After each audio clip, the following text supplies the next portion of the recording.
keterlibatan pihak BPN, oknum yang ada di BPN, dan para mafia-mafia tanah, gitu loh. Yang banyak mengorbankan masyarakat hukum adat kita.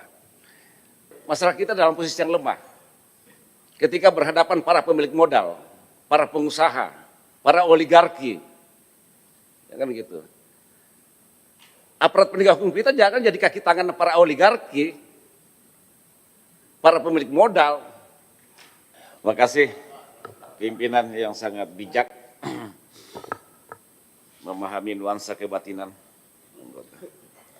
Pak Kabar Eskrim dan seluruh jajarannya, Ibu Sekjen Konsorsium Pembaruan Agraria dan tim yang saya hormati. Assalamualaikum warahmatullahi wabarakatuh. Pertama, memang persoalan agraria ini adalah persoalan laten. Ya. Sejak Undang-Undang 5 1960 tentang agraria, ya, hak-hak masyarakat adat itu diberikan jaminan sebenarnya. Ya, situ. Tetapi itu tidak ada suatu kepastian. Karena apa? Masyarakat kita ini ketika berhadapan dengan para pemilik modal, para penguasa, itu dia dalam posisi yang sangat lemah. Itu realita, kita tidak bisa pungkiri itu.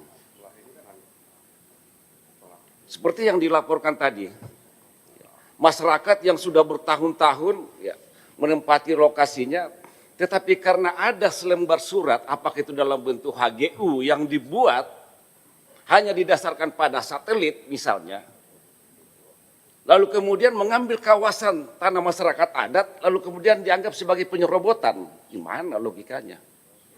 Itu yang terjadi selama ini. Nah, yang menurut saya peran polisi sebenarnya tidak masuk dalam area itu, tapi masuk menelusuri tentang mafia tanahnya gitu loh.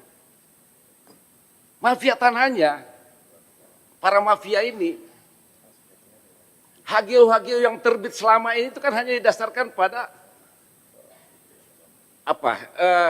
kerjasama dengan pihak BPN, mengeluarkan semacam suatu dokumen yang didasarkan pada satelit, tidak melihat data lapangan, gitu. Siapa yang menguasai lokasi? Nah, ketika terbit dokumen seperti itulah kemudian masyarakat yang sudah menempati lokasi, lahan yang sudah berpuluh-puluh tahun masyarakat hukum adat di situ, itu dianggap sebagai penyerobotan. Itu yang banyak terjadi di situ. Nah, menurut saya perlu ya memastikan Polri jadi tidak hanya sekedar menjadi menerima laporan atau kekuatan dalam mengamankan konflik agraria, tapi menjadi institusi penegak hukum yang betul-betul netral, melihat persoalan ini akar masalahnya di mana gitu loh. Jadi tidak juga kita bisa bahwa karena dia menerima laporan lalu kemudian harus ditindaklanjuti, tidak dalam konteks seperti itu menurut saya. Kalau dalam konteks hukum agraria Pak Kabah, ya. Jadi harus ditentukan dulu siapa pemiliknya. Karena hak masyarakat adat itu diakui di Undang-Undang 1960.